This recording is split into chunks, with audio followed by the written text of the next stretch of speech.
The week after the market and the soup nights, I began to notice how the key hung by my door. It caught the light in the afternoon and winked at me. It looked small, but it felt large. A silver sign that said, "You belong." I touched it each time I left and each time I came home. We decided to visit Daniel's father's grave on a clear morning. I had been meaning to go alone, but now it felt right to go together. We brought simple flowers, white ones. We drove with the radio low and the windows up so the world outside would be quiet with us. At the cemetery, the wind moved like a gentle hand over the grass. We found the stone, and I said his name aloud. Names should be spoken so they do not fade. He chose well, I told the stone. Our son, he chose well. I told him about the kitchen, the market, the bread, and the blue dress that had seen so much. Lena stood beside me and held my elbow the way a daughter holds a mother at a busy street. Her mother laid the flowers down with careful fingers, stems aligned. Her father took off his hat and held it by his side. Daniel stood like a tree, still, steady, present. We were quiet for a long time. The father cleared his throat. My own father was hard, he said. Not cruel, just hard. He believed life was a quiet war. He won many battles. He lost the ones that mattered. He looked at the sky and then back at the stone. I do not want to be like that. I will practice. He nodded once. It was a promise to a man he had never met. We left and found a small cafe nearby. We ate soup and bread without saying much. The soup was plain and warm, the kind that holds you together. We sat with what we had felt and let the day carry it for a while. On the bus home, an older woman sat beside me and talked about the price of eggs. Her scarf was knotted the way my mother used to knot hers. At one stop, she struggled with her bag. The father stood and took it from her without making a speech. She thanked him and looked at me. Is that your son? She asked. Yes, I said, and then I looked at all of them. She laughed. You are lucky. I know, I said. That night a storm came and turned off the lights. The building sighed into darkness. The wind rattled windows without meaning harm. We found a candle in the kitchen and set it in a glass. The flame made the walls look like they were breathing. We gathered in the living room without the hum of machines. No television, no music, only the rain, the candle, and our voices. I told a story about Daniel at 7, his hands in soapy water, the clatter of plates, and the way he looked up ready to say sorry. If a plate breaks, I told him then, it just means we were eating. The father told a story about the first months of the shop when he thought one late delivery would end them. He said he stood at the door with his anger like a hot kettle, and then, for reasons he did not know, he set it down. We survived, he said. I am learning to do that more. The mother told a story about sewing a dress by candlelight when she was 19. The power had gone out and she had promised a woman the dress would be ready. I pricked my finger, she said, smiling at the memory. I learned that night I could be careful and still kind to myself. Lena told a story about meeting me the first time and saying auntie because she was afraid to say ma. We laughed. It was a soft laugh, round and warm. She said, I say ma now without fear. It feels right in my mouth. I put my hand on hers. It feels right in my ears, I said. The power returned with a click that sounded too bright for the room. For a second, we wished it had stayed dark. Not because we liked the dark, but because the candle had made us sit close and listen. Even when the lights came back, we spoke with the same soft voices. We held the quiet a little longer. The next week brought a small test to Daniel. It came the way many tests do, without warning and in simple clothes. A rumor at work, a wrong line in a report, a whisper that did not belong to him attached itself to his name. He did not sleep well. He came to my apartment in the afternoon and sat at my table with his hands wrapped around a cup of tea he did not drink. "Tell me," I said. He told me everything slowly so he would not trip on his own anger. "I did not do what they are saying," he said, "but if I shout, it will look like I am trying to clean something I spilled." He rubbed his forehead and looked older in a way that worried me. I called the father. He came with his notebook. He called a friend who had worked in that office years ago. He said, "We do not want favors, we want wisdom." The friend said, "Document, be steady, let your work speak." "Apologies will come if they have courage. If not, you will still have your truth," Daniel sighed. "I want to be angry," he said. "Anger is quick. Quick does not always mean strong," I said. "Slow is often stronger." He nodded. He wrote down what the friend had said. He wrote down my words too. He smiled a little when he realized that. That evening we made soup without talking about the rumor. We let the soup and the bread do their work. The father told a small joke about a customer who wanted to return a pen because the color of its ink was too blue. We laughed out loud. It felt good to laugh out loud on purpose. A week later, the whisper ran out of breath. The person who had started it came to Daniel with a red face and a string of words that ended with, "I am sorry." Daniel said, "Thank you." He did not add a lesson. He did not need to. He came to my apartment that night with flowers that looked like a handful of small suns. He hugged me first, then Lena's parents. The father looked surprised for a second and then hugged back like a man who had been waiting for permission he did not need. We marked our walls with words, and now we began to live them. Stay meant we did not run when things were messy. Listen meant we did not fill the air with quick advice. Adjust the heat meant we did not let anger boil over. Mend meant we fixed the small tears before they grew. Enough meant we were not required to prove our worth at every table every day. One afternoon, I used the key on my hook, not for a big emergency, for a small kindness. I was walking home when the sky opened with sudden rain. I knew Lena would still be at work. I knew the mother sometimes forgot the plant on the windowsill when the day ran away from her. I climbed the stairs, wiped my shoes, and let myself in with my key. The apartment was quiet. I watered the small plant with white flowers that had begun to bow its head. I placed a towel by the door for wet shoes. I set a pot on the stove and put a handful of lentils in a bowl to soak. I wrote a small note and propped it near the plant.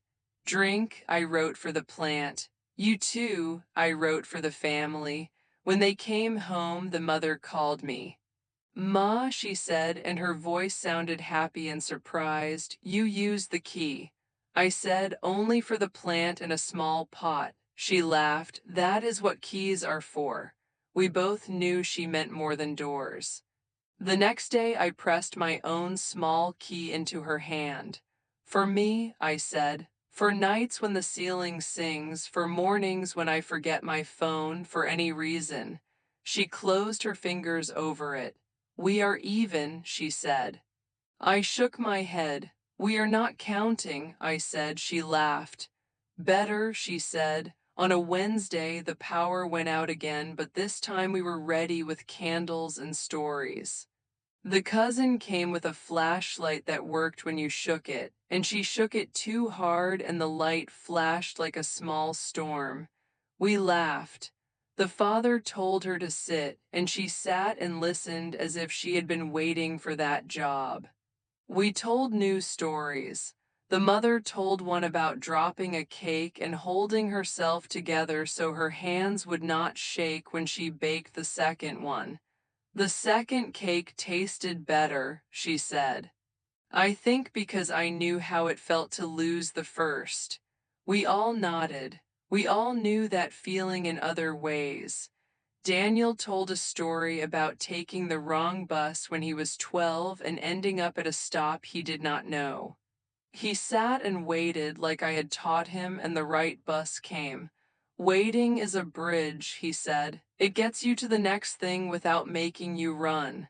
Lena squeezed his hand. It was dark, but I saw it. On another day, the mother invited me to her sewing circle. I sat with 6 women in a small room above a shop. The room smelled like starch and tea. Our needles moved like small birds. I pricked my finger and laughed. Always, one woman said. She pulled a thimble from her bag, but I took mine from the tiny kit Lena had given me at the clinic. I came prepared, I said. Everyone smiled. The mother looked at me and I looked at her. We had found another table together. We made a small change in our weeks. The father decided to close the shop early one day each week. Money is important, he said, but I do not want to miss the life we are paying for. He looked at me as if asking a teacher. Wisdom, he asked. Wisdom, I said. He smiled and wrote it down in his notebook as if making it real. Sometimes a day arrived with a small sadness. A friend of Lena's moved away without saying goodbye. The friend left a message that said, I could not face a proper farewell. Lena sat with that for a long time. She came to my apartment and we did not try to turn the feeling into something else. We drank tea. We sliced apples. We watched the light move on the floor. Goodbyes are a kind of respect, I said. So is letting someone go without one if they cannot carry it. She nodded. Both can be true, she said. One afternoon, I found myself standing again in the doorway of the building where I had once left with a small smile so I would not cry. I looked up at the hallway light and listened to the elevator hum. A young couple came in. The woman looked tired and the man looked careful. He said, Come inside, we will talk. The door closed behind them. I sent a blessing after them. May their voices be soft. May their silences be warm. We kept building our small traditions. Wednesday soup, Sunday market bench, a walk to the park when the weather allowed, a nap after a busy lunch, a phone call at night just to say, Are you home? Yes. Good. These are the threads that hold a cloth together. We chose them on purpose. One Sunday, we took the photo from the neighbor's envelope, the one from the day of the leak, and framed it. We hung it beside the family picture. Daniel on the ladder, the father steadying it. Me below holding the small light. Under it, Lena wrote in neat, small letters, hold for each other. We stood and looked at it. It looked back at us and said, Practice this. A small envelope arrived from the school where I had worked. It was a thank you note for coming to the lunch. Inside was a photo of me and the kitchen staff, old and new. I added it to my tin box. I added a small leaf from the cemetery pressed between 2 pages. I added a scrap of paper from our first candlelight night with a wax circle on it, a mark made by accident that looked like a moon. The tin is not heavy, but when I hold it, my arms feel the weight of care. I noticed the mother sometimes looked at the wall where we had hung our words. Stay, listen, adjust the heat, mend enough. One evening she stood in front of them and spoke each one out loud like a prayer.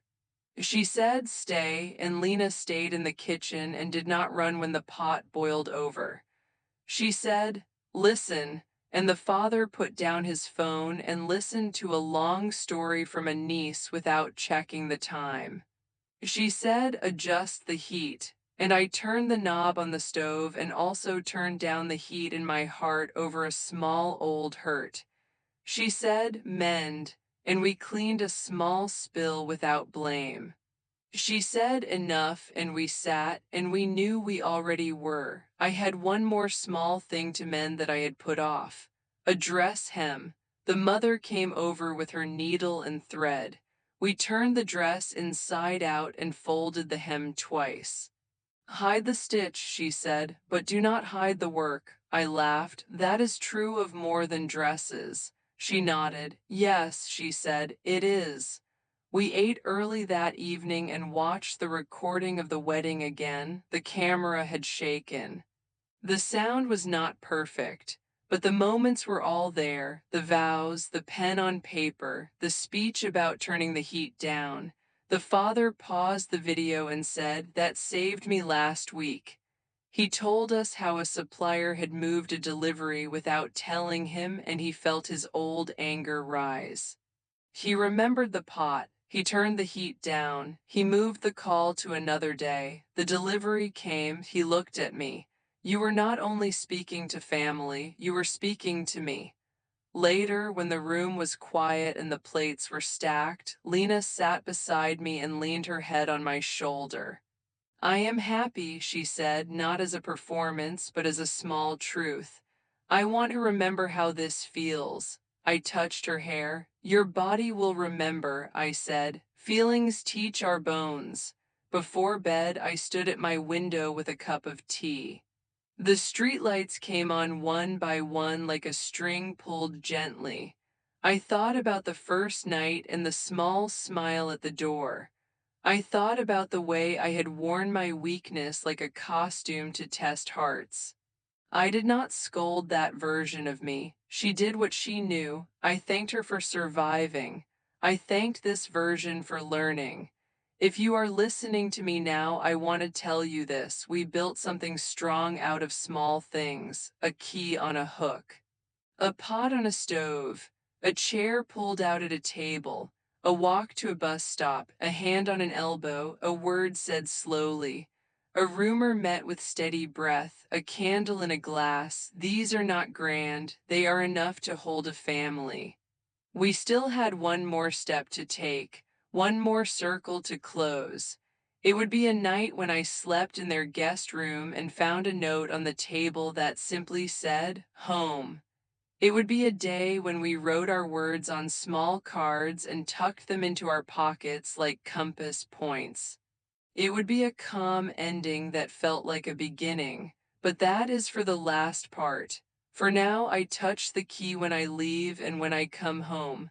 I turn down the heat when a pot tries to spill. I mend the small tears before they grow. I listen, I stay, I tell myself enough, and I believe it. I acted poor when I met my daughter-in-law's family and they laughed. Now when the power goes out, we light one candle and tell the same story with new gentleness. We sit close. We speak softly, we laugh without edges. It is not loud, it does not need to be, it is steady. It is warm, it is enough.